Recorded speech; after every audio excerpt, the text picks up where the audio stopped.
You don't throw anything, and it's funny because when I moved to India and I married my husband, even my Indian mother-in-law was telling me always we don't waste nothing.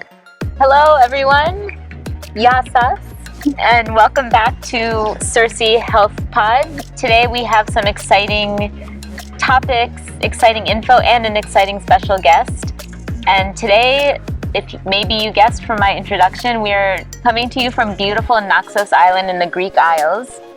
And before we get into the nitty-gritty, I just want to remind you that our goal in these podcasts is to educate you and empower you so that you can prevent and or bid farewell to chronic health issues permanently. So today we are offering you a glimpse into the Mediterranean lifestyle. We are coming to you from, as I mentioned, the Greek islands, which are very close to one of the blue zones of the world, which I feel like we've talked about before and we'll talk about again. But the healthiest parts of the world where people live well into their 80s and 90s. And today we have a very special guest, one of our very best friends, and really she's like family to us, Miss Kiki Petriti. And I'll give a brief introduction. You can go ahead and correct me or make it more exciting. So Kiki grew up in Greece, and she started working as a journalist for 15 years, right? Yep. And then one day she decided, probably not just one day, but I'm making it more exciting this way. She decided to follow her passion and her future husband and landed in Bengaluru, India, where she is now the chef and creator of Marzipan Bakery, a series of amazing cafes, bakeries in Bangalore. If you've ever been there, I'm sure you've heard of it. And if you've been lucky enough to have her food like we have, then you get a gold star.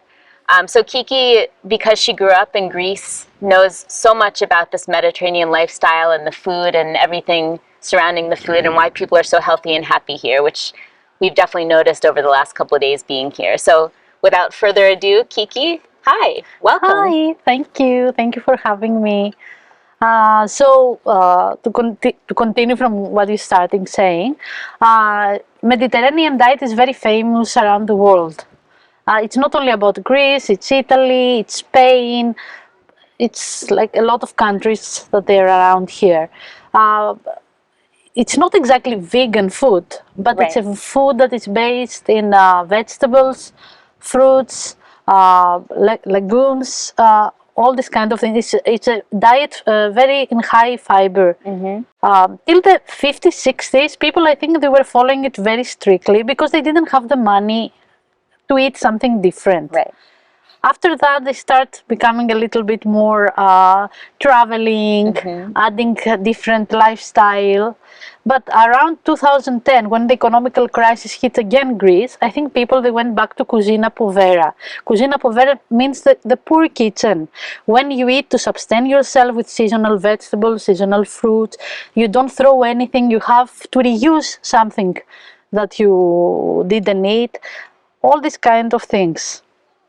And I think they make them more healthy. Yes, absolutely.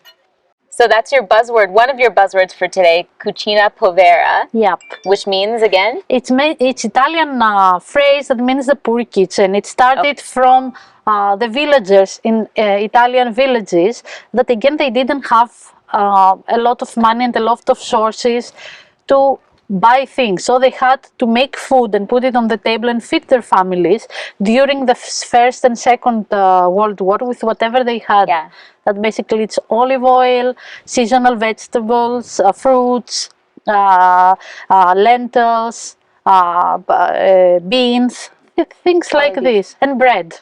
All of the things that we at Circee Health recommend all the time. And I think this is a theme that we've talked about before in other podcasts, going back to your roots or going back to the food of the quote-unquote poor people is really the healthiest food. The food that your grandparents and your great-grandparents ate is in general much healthier than what we eat today. So definitely following that theme. Yeah. So, so to starting with the cucina povera and moving on, how would you say Mediterraneans, people in Greece, Italy, and along the Mediterranean Sea, how do you guys live off the land, quote unquote? So right now, okay, you can buy vegetables from the stores, but again, people are producing. They have small gardens, and I think a lot of people they are doing it again now to have vegetables without chemicals and to be more healthy, organic. So we follow the seasonal vegetables like tomato. It's a summer vegetable. You'll not see a lot of people to eat fresh tomatoes during winter. Yeah. Because most probably it will come from some, it will not be a greenhouse or a something. greenhouse. So people prefer to eat seasonal. So you'll eat cabbage for winter.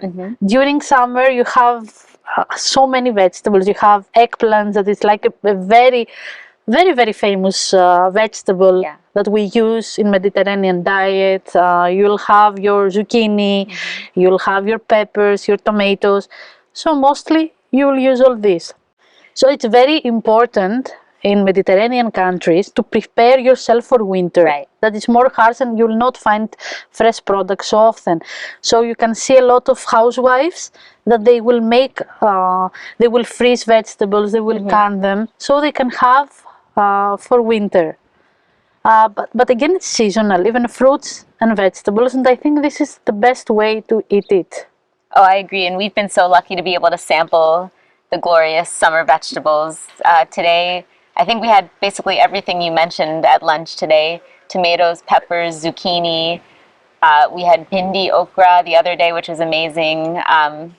Eggplant, of course. Eggplant, I would eat it every meal if I could. But everything was so fresh, and we all were discussing how fresh and how flavorful everything is here, because you're right, it just comes from sometimes the garden in the back of the hotel. And that really should be the way, because you need to taste your vegetable, not just something that looks beautiful, but actually tastes beautiful. And a lot of times they're ugly, right? But they still taste good. I think the ugly vegetables are the most good vegetables to eat, even the fruits. Yep. I will be very suspicious if I've seen same size, same color vegetable somewhere. I wouldn't pick it up for myself to cook it for my family. So farm it's this. Ugly vegetables, but they're very tasty. Agree. Moving on from the ugly vegetables, we've noticed, I guess, moving on the theme of what we've been eating while we've been here, we've been noticing that there's so many dishes on menus that seem to be plant-based or vegan without any modifications, which is great for us because a lot of times while traveling you have to really sacrifice your plant-based lifestyle, but we haven't really had to do that here. So tell us more about that, your naturally plant-based food. Yeah. So as we said, people in the Mediterranean countries, they were not rich people. They had to maintain themselves with whatever their land produced. That means they had to have vegetables, fruits, olive oil. You'll not see in the Mediterranean countries people to use butter. Butter came much later. Yeah. It's olive oil, this. And fish. That you can say, okay, it's not vegan, but in the islands they will eat fish. But meat, it was maybe one time per week if you were rich and you can afford it. So I think all the recipes you can see, they're based in vegetables. Even with when you use fish or meat, again they add vegetables. So people, they will have, they're still having vegetables. They are still having vegetables, but good quality vegetables, olive oil, wine, because always we'll have some red wine or white wine with the food. It's, I think, the staples of our diet. Yeah, we've been loving the olive oil so much, and the olives themselves. So you were mentioning about olive oil, just reminding our listeners that of all the oils you can have, we believe that, and science and research has proven that extra virgin olive oil is one of the healthiest fats you can consume. It builds your brain, it builds your heart, it makes your skin look good, your hair look good, nails, good fats, helps your good cholesterol, protects your heart. I think I said that twice, but it really does. Yeah. So in that theme of the things that the Mediterranean people eat every day that is inherently healthy besides olive oil, you mentioned having red wine with every meal. Yeah, but as you see, here, the wine glasses that we use, they're so cute and they're tiny. So tiny. Yes. Like a shot glass size. Yeah. So everyone shares. I think that's part of, we'll talk about this later, but that's part of why people are so happy and live so long here is the sense of community and family and everything too. We'll get back to that later. Yeah. But yeah, so the red wine, fresh from the beautiful grapevines that we've seen here. Again, usually in the backyard of the restaurant or the family that you're eating with. Also, another thing, so of course we don't promote dairy so much, but if you're going to have it, just like you mentioned, having things in small portions, here, if there's cheese, it's feta cheese, which is coming from goats, so it's a smaller animal, less growth hormones, they're roaming freely, they're not in factory farms, et cetera, and it's just a small amount. So beautiful salads, beautiful vegetable dishes with just a smattering of feta cheese on top to enhance the flavor. So yeah, I mean, goat's milk cheese is really, there's no other types of cheese here, right? It's just goat's milk for the most part. Mostly it's goat milk that is used for the cheese. In some areas they may use cow milk, but it's something totally different. In Greece, goat milk, it's the king when you go for cheese. For cheese.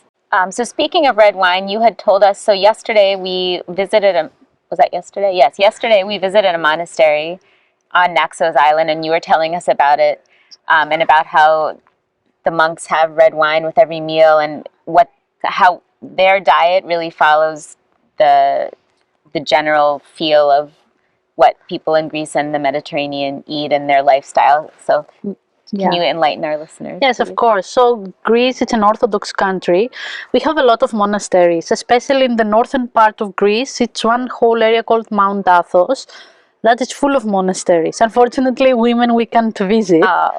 So yes, as you say, in monasteries, they follow a way of living that I think all of us we should follow.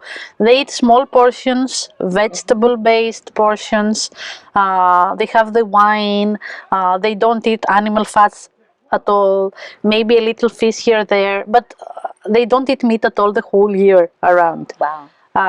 If you go to a monastery, especially in Mount Athos that men can visit, unfortunately women we can't visit there, they cook a lot of food for the visitors. So they have monks that they are chefs, and they have put cucina povera, as we said, one step further. So they have their own vegetable gardens. They cook again sustainable seasonal fruits and vegetables, and it's quite easy to do it. It's very cheap and very easy to cook the food. It just needs time and love. Yeah, I think that's really important when you mention sustainable and inexpensive. If everyone around the world ate like the monks in the monasteries do, and like honestly the people of the Mediterranean do, the world would be a lot better. And there wouldn't be so much poverty. There would not be so much poverty, so much pollution. It would, probably cause world peace, I'm thinking, but maybe I'm putting too much out there. But anyway, I think, yes, this is a model that the rest of the world should follow, and things would be a lot better in general. You mentioned when we were also talking about the monks and what they eat and everything, you mentioned, and this is not just the monks, but everyone in Greece basically doesn't eat breakfast, you said, right? So that's kind of we don't eat breakfast. Pretty unusual, right? So tell us more about that. So growing up, I didn't eat breakfast. Most probably my mother will force me to have some goat milk, fresh from the goat, that I hate it, but we were drinking it. And later in life I had coffee. Here we have mostly Greek coffee without milk. So it's not a very heavy coffee. You drink it in a very, very small portion just to kick off the day. And we'll eat maybe after 10, 11 o'clock. This is the first meal of the day. Some snack, maybe some spinach pie or something. Or I was telling you about this bread called koulouri. That basically sesame seeds bread, very crunchy, very small. This was the breakfast. We don't eat eggs. We don't eat a heavy, big American breakfast with bacon, eggs, cheese. Nope. We don't have anything of this. It's just coffee or milk for the kids, and then around 10, 11 o'clock, some small thing to start the day. So a form of intermittent fasting, right? Which we just talked about in a recent podcast. So black coffee without any milk or sugar, and that's nothing new or fancy. You've been doing that for probably thousands of years. So there's proof to that it's actually a way of life that can be sustained, and people can be perfectly happy and healthy in that way. So I'm toasting everyone with my cup of black coffee now, and we'll move on to backtracking a little bit, talking about sustainability and the cucina povera. You were talking about not wasting. So you were showing us, we were lucky enough to get a demo of your beautiful cooking, and you made a dish with vegetables, rice, and we put vegan feta, but even just a little bit of regular feta cheese would have been fine, lots of good olive oil. But when you made this dish, it was really interesting because you took like a pepper, a shimla mirchi, or a tomato or a zucchini, and you scraped out the seeds and the flesh and mixed it with the rice and other spices and everything. So you did not waste a single part of that vegetable, and it became a big part of the dish instead of throwing it away in the trash. Yeah. So is that a theme in Mediterranean? Yes, you don't throw anything. And it's funny because when I moved to India and I married my husband, even my Indian mother-in-law was telling me always, we don't waste nothing. So I think even in India, the cucina povera is there too, like Mediterranean. We don't throw anything. We try to feed our families with good food, but pocket friendly. And we are using everything and reusing. Anything else that you've seen similar between living in South India and in Greece, and like with food and community and everything?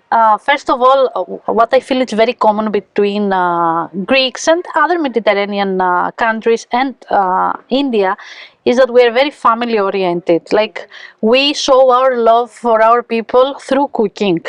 We try to feed our people good food and express our love with food. But again, sometimes you can't afford to feed them like royals, right? But the love you put and the good ingredients you use, they're worth royal without the meat and the expensive butter and cream. So, and oil, going back to oil, another similarity that we were just talking about just 5 minutes before we did this podcast, you were doing an oil massage on your daughter's hair and scalp with olive oil, where in India, most times it's with coconut oil. So 2 wonderful plant-based oils being used not just for cooking, but for massage and for bonding with your family. So another way that you've bridged the Indian and Mediterranean communities. We noticed that today. But we've noticed being here how friendly and welcoming everyone is, how people love children here and are very tolerant of all of our antics from our kiddos. So many similarities, so welcoming. We already want to come back, and hopefully we've learned some things from our time in the Mediterranean. So moving a little bit away from the food, which I could talk about forever as per usual with me, we've also noticed just the friendliness and the general, I don't want to say, I will say carefree attitude, which I think is why people seem so happy or are so happy here. For example, we were returning our rental car the other day, and we underestimated the amount of petrol that we needed. And when we returned it, the owner of the rental car place was like, it's close enough. Don't worry about it. I cannot imagine that happening, at least in the U.S. where I grew up. That certainly would not have happened. And I think there's just less stress here, so people just let it roll off their back. So tell me more about that, Kiki, because you embody that so much. You are just so easygoing and wonderful. So I'm sure you got that from this area. Thank you. Another common thing with India too. In India, people are very friendly and they try to accommodate you in everything. And you don't find it very easily in many countries in this world, right? So even in Greece, it's like that. People are very carefree. And imagine this happens to you after 10 years of very difficult economical crisis in this country, with many people losing their jobs, they're living and suffering. But again, you don't live for the money. You make money so you can live and have a good life and with friends and family and everything. So exactly. I think Ikaria, as we were saying, it's one of the islands that they're in the blue zones of UNESCO, and people, they live more than 100 years old, very happy and healthy. I have visited this island in the past, and people are very carefree. They don't stress out for anything. You go 11, 12 o'clock and they're drinking coffee in the coffee shop, just drinking and discussing and cracking jokes. Even one example is that in certain villages of this island, the shops are open at night without anyone being inside the shop. You just open the shop, pick up whatever you want, and you just leave whatever money you want in a plate for the owner to find it in the morning. So it's exactly, I think, apart from food, your attitude in life, not to be stressed out from every small thing. Yeah, that's huge. Is the problem. You can eat healthy food, but if you're not healthy in all the other ways of yourself, you'll not be healthy in the end of the day. An example, my mother always is telling me, and she's right, in this life the only thing is to have 2-3 people to really love you and to love them back. If you have this, you are rich. Yeah, you're right. And another thing we've noticed too in our travels here is going into all the beautiful churches, and so many people that in the Greek Orthodox religion is so big and so important here. And we know you also follow Greek Orthodox, but it's just so beautiful seeing these ancient churches that have been kept up so nicely, and everyone, even if they're not Greek Orthodox, are very respectful of the religion. And I think having, being true to your religion or whatever spiritual person or greater power that you follow is so important for a happy and healthy lifestyle. And so that's another tick in the box for the Mediterranean countries. Yeah, and I think it helps you to become a little bit more spiritual and to be a better person in the end of the day. And this I have seen it in India a lot too. Another common thing is in India religion, a lot of people are fasting certain days of the week. Yes. This is for us too. Every Wednesday and Friday, even if you are not vegetarian, that day you eat vegan. Wow. Every Wednesday and Friday. Not just vegetarian, vegan. Wow. You can eat egg and other things. And we are fasting almost around 100 days per year during Easter, during Christmas. And then you have to become vegan. You have to give away something. Yeah. This is very common with India too. A lot of people are fasting around the year. Yep. So I think this is a lot of common in our religions too. So that's why the vegan cheese is so amazing here, because you guys have been doing it for years and years and years. Yeah, imagine that the name they give in this vegan cheese is blessed, because they feel, it's blessed from the church and you can eat it during your fasting. Perfect. And I think it's blessed because it's delicious as well. Which I don't say much about vegan cheese, but this in particular, I wish you guys could taste it or come visit Greece and experience the beauty and the community and the amazing food, and of course the views, which you can't see, but we are enjoying right this very moment. So Kiki, thank you so much for joining us today. Of course, we've been with you for the past couple of days anyway, but we're excited to share our mutual passions, and we'll all be going back to India together in a couple of days. Yep. And we'll be sharing more recipes and more stories, and hopefully we'll have you back another time with more of your amazing knowledge of just the Mediterranean lifestyle in general, but of course your food, and maybe someday we'll share some recipes. Hopefully one day you'll get to go to Bengaluru and visit Kiki's incredible cafe, Marzipan Cafe. Like I mentioned earlier, it's an Ulsur Road, right? 1MG Road. Yes, it's very close to 1MG in Ulsur Road. And thank you for having me. Of course. I really appreciate what you are doing and how you try to make people be more healthy and to understand what is healthy living without being judgmental and try, to force feed them your information. This is very important. I'm only judgmental about the vegan cheese. That's really it.